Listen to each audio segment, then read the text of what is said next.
నమస్తే, welcome to our channel. నేను మీ అనిల్. ప్రశాంతంగా ఉండే కరీంనగర్ కాల్పుల మోతతో మారుమోగింది. ఎస్, ఈరోజు ఉదయం 11 గంటల ప్రాంతంలో, ఈరోజు సండే, అసలే నిర్మానుష్యమైనటువంటి ప్రాంతం జ్యోతినగర్, కరీంనగర్లోని జ్యోతినగర్. ఆ ప్రాంతంలో 11 గంటల ప్రాంతంలో ఒక్కసారిగా కాల్పులు శబ్దం రావడంతో స్థానికులందరూ కూడా భయభ్రాంతులకు గురయ్యారు. చాలామంది ఇప్పటికి కూడా తలుపులు వేసుకొని బయటకు కూడా రాని సిచ్యువేషన్. ఇంతకీ కరీంనగర్లో ఏం జరిగింది అనే విషయం మనం తెలుసుకుందాం. సో కరీంనగర్లో జ్యోతినగర్లోని పిఎంజే జ్యువెలరీ నుంచి షాప్ ఉంది అక్కడ. సో ఈరోజు ఉదయం 10:30 గంటల ప్రాంతంలో ఆ షాప్ని ఓపెన్ చేయడం జరిగింది. ఓపెన్ చేసిన తర్వాత అందులో పనిచేసే సిబ్బంది ఆభరణాలు ఉంటాయి కదా లోపల, ఆ విలువైన ఆభరణాలను సెట్ చేస్తూ ఉన్నారు. ఆ సెట్ చేసినటువంటి సమయంలో 11:10 కావస్తుంది. అప్పుడే 2 బండ్ల పైన 5 దుండగులు వచ్చి షాప్లోకి ఒక్కసారిగా చొచ్చుకొని వెళ్ళడం జరిగింది. సో చొచ్చుకొని వెళ్ళడంతో సిబ్బంది అందరూ కూడా ఒక్కసారిగా భయపడ్డారు. ఎవరు వీళ్ళు ఇంత ఫాస్ట్గా లోపలికి పరిగెత్తుకుని వచ్చారని చెప్పేసి అనుకున్న లోపే ఆ దుండగులు 5 కూడా వాళ్ళ దగ్గర ఉన్నటువంటి పిస్తోల్ని బయటకు తీయడం జరిగింది. బయటకు తీసి ఆ సిబ్బంది పాయింట్ బ్లాక్లో గన్ పెట్టడం జరిగింది. పెట్టి అక్కడ ఉన్నటువంటి ఆభరణాలను దొంగిలించే ప్రయత్నం చేశారు ఆ దుండగులు. అయితే ఈ నేపథ్యంలో అందులో పనిచేసే సిబ్బంది వారిని అడ్డుకునే ప్రయత్నం చేశారు. ఈ నేపథ్యంలో ఎవరైతే ఆ దుండగులు ఉన్నారో వారి దగ్గర ఉన్నటువంటి ఆ పిస్తోల్తో 7 నుండి 8 రౌండ్ల కాల్పులు జరిగినట్టుగా అయితే మనకు తెలుస్తూ ఉంది. ఈ కాల్పులు జరిగిన తర్వాత అందరూ కూడా ఒక్కసారిగా భయపడి కింద కూర్చోవడం జరిగింది. సో చేతులు పైన పెట్టుకొని మరి వాళ్ళు కింద కూర్చున్నారు.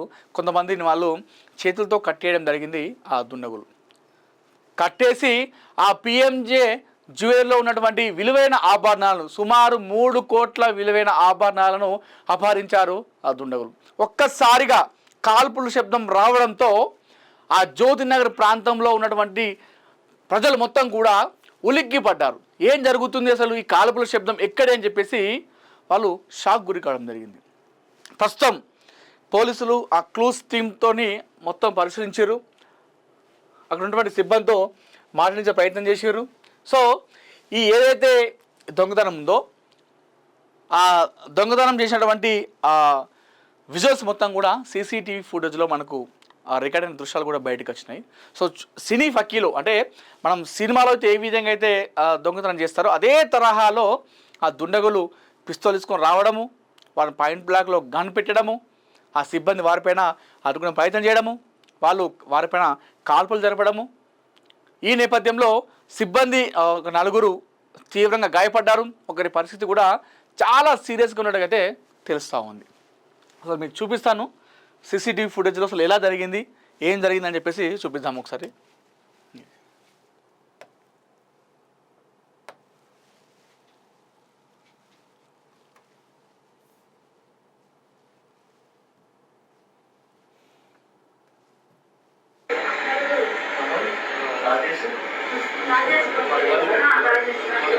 దుండగులు వీళ్ళంతా సిబ్బంది అందరు కింద కూర్చున్నారు. వీళ్ళ చేతులు కట్టేయడం కూడా జరిగింది.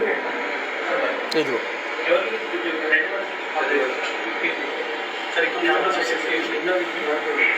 అందరిని ఒక సైడ్ కూర్చోబెట్టడం జరిగింది. మొత్తం సిబ్బందిని మొత్తం సైడ్ కూర్చోబెట్టుకొని వాళ్ళ పని వాళ్ళు చేసుకున్నారు.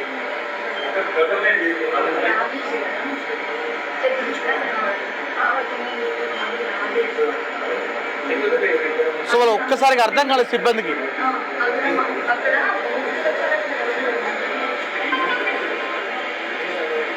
కనీసం వాళ్ళు ఈ దుండగులు ఫేస్లకి మాస్కులు కూడా పెట్టుకోలేదు. ఇంత దర్జాగా వచ్చి వాళ్ళు లోపలికి వెళ్ళి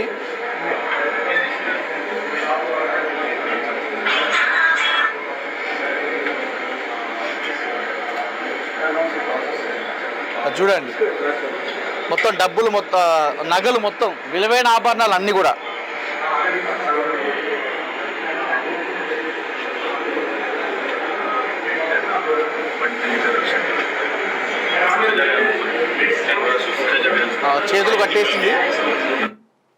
చేతులు కట్టేసింది విప్పేయడం జరిగింది.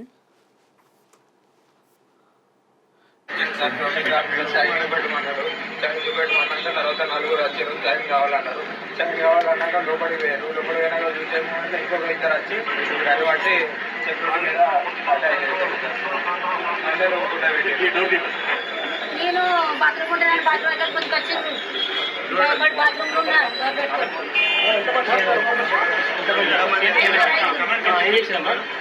నేను లోపల బాత్రూమ్ ఉన్నా భయానికి డోర్ పెట్టుకొని మళ్ళీ బాత్రూమ్ కొంచెం వచ్చింది నన్ను.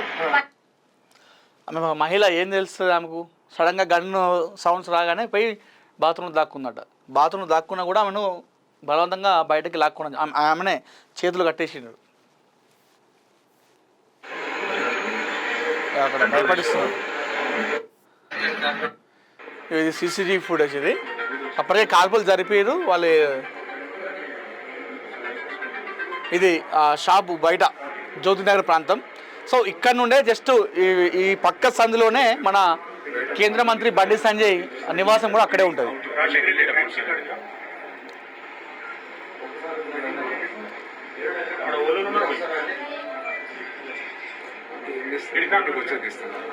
పరిగెడుతున్నారు వాళ్ళు, బ్యాగులు తీసుకుని పరిగెడుతున్నారు. 5 మంది పరిగెత్తారు.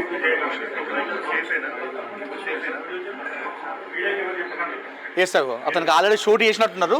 అతను కింద పడిపోయి పరిగెడుతున్నారు.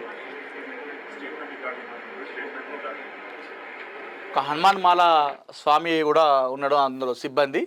ఇగో మనకు బుల్లెట్ దొరికింది అక్కడ, ఒక బుల్లెట్ కూడా. 7 నుండి 8 రౌండ్ల కాల్పులు జరిపినట్ట ఆ సిబ్బంది పైన. ఇగో మ్యాగజైన్ దొరికింది నేను అక్కడ. ఇగో ఇది మ్యాగజైన్ కూడా దొరికింది అక్కడ.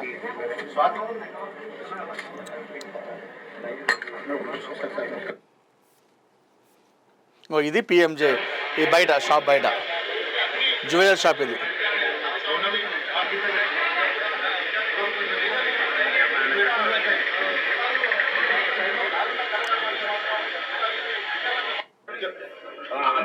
ఆందోళనకర ఇద్దరు సిబ్బంది పరిస్థితి ఆందోళనకరంగా ఉన్నట్టు చెప్తున్నారు. వాళ్ళకు బుల్లెట్ గాయాలైనట్టయితే తెలుస్తున్నది. 5గురిని కూడా వాళ్ళ హాస్పిటల్కి తరలించారు. హాస్పిటల్లో చికిత్స అయితే అందుతా ఉన్నది. మెరుగైన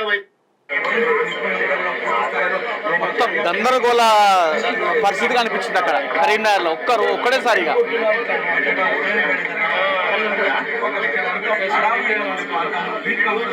పోలీసు మొత్తం క్లూస్ టీమ్తో అక్కడ చెక్ చేస్తున్నారు.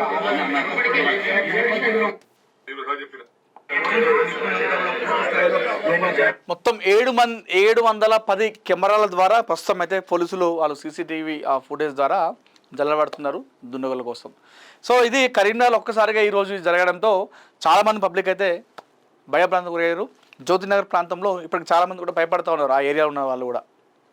ఏం జరిగిందని చెప్పేసి.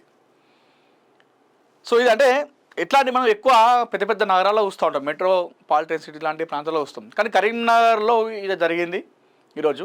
సో ఎవరు కూడా ఊహించరు. గతంలో కరీంనగర్లోని చొప్పదండిలో ఇదే తరహాలో అప్పుడు అది సెమీ ఉగ్రవాదులు అనుకుంటా నాకు తెలిసి. అది ఇప్పుడు కూడా అసలు దారుణం. అది చాలామంది ఒక్కసారిగా చొప్పదండిలో ఒక బ్యాంకులోకి చొచ్చుకొని వెళ్ళి డబ్బులు అపహరించారు. సో అది ఇప్పుడు కూడా ఎవరు కూడా మర్చిపోలేదు. మళ్ళీ ఈరోజు ఉదయం కరీంనగర్లో ఇలాంటి ఘటన జరిగింది. ఎవరు కూడా మాస్కులు పెట్టుకోలేదు కనీసం. డైరెక్ట్ దర్జాగా బండ్ల మీద వచ్చారు, అక్కడ పార్కింగ్ చేసుకున్నారు, లోపలికి వెళ్ళారు, బంగారం చూపెట్టమన్న లోపే ఇంకిద్దరు వచ్చి వాళ్ళు ఆ సిబ్బంది పైన పాయింట్ బ్లాక్లో గన్ను పెట్టి భయపడించి వాళ్ళు అక్కడ కూర్చోపెట్టి సుమారు 3 కోట్ల విలువైనటువంటి ఆభరణాలను అపహరించుకొని వేరు దుండగులు. ప్రస్తుతం అయితే పోలీసులు వాళ్ళని జల్లబడుతున్నారు, వాళ్ళని పట్టుకునేటువంటి ప్రయత్నం చేస్తున్నారు. 710 కెమెరాల ద్వారా వాళ్ళని చూస్తూ ఉన్నారు. మరి ఇంతకు వాళ్ళు ఎవరు?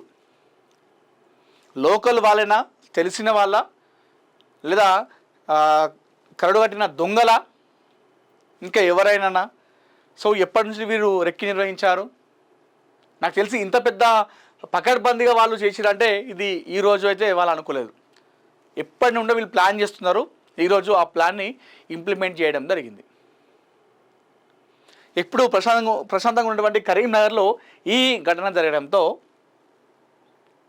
జనం మొత్తం కూడా ఉలిక్కిపడ్డారు. చాలా అంటే చాలా భయపడ్డారు. గన్ సౌండ్స్ ఏంటి అని చెప్పేసి కుసేపరకు అర్థం కాలేదు. న్యూస్లో చూసి చాలామంది తర్వాత ఓహో ఈ సౌండ్ అందుకు వచ్చిందని చెప్పేసి అప్పుడు అర్థమైంది. అంటే ఎంత వాళ్ళు మరి అది జరిగింది కరీంనగర్ అవుట్స్కట్స్లో కూడా కాదు, అక్కడ 2 టౌన్ పోలీస్ స్టేషన్ దగ్గరనే ఉంటుంది, కోర్టు చౌరస్తాకి దగ్గరలో ఉంటుంది. అది నగరం నడిబొట్టున అనుకోవాలి మనం జరిగింది కూడా. ఏదో దూరం చేస్తే పోలీసులు వస్తారే అని చెప్పేసి వాళ్ళు ఎక్కడో ఒక దగ్గర మారుమూల గ్రామంలో ప్రాంతంలో చేస్తే అది వేరు. సీసీ కెమెరాలు ఉంటాయి, ఆ పక్కనే కేంద్ర మంత్రి బండి సంజయ్ గారి ఇల్లు కూడా అక్కడే ఉంటుంది. ఎప్పుడు రద్దీగా ఉండే ప్రాంతం అది. ఆ ప్లేస్లో వాళ్ళు వెళ్ళి ఆ రకంగా దొంగతనం చేశారంటే ఇది ఈ రోజు అయితే ప్లాన్ అయితే కాదు. ఖచ్చితంగా వీడు ఎప్పటి నుంచో వాళ్ళు రెక్కి నిర్వహిస్తున్నారు.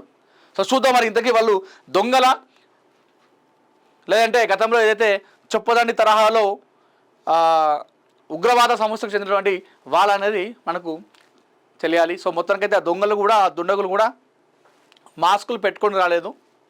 చూద్దాం ఇందులో ఎలాంటి విస్తుపోయే నిజాలు బయటకు వస్తాయి, దీనిలో వేరే ఏదైనా కోణం కూడా మనం చూడొచ్చా అని చెప్పేసి కూడా ఆలోచించుకోవాలి. సో మొత్తానికైతే సిబ్బంది 5 గాయపడ్డారు. అందులో ఒకరి పరిస్థితి విషమంగా ఉందని చెప్పేసి మనకు తెలుస్తూ ఉంది.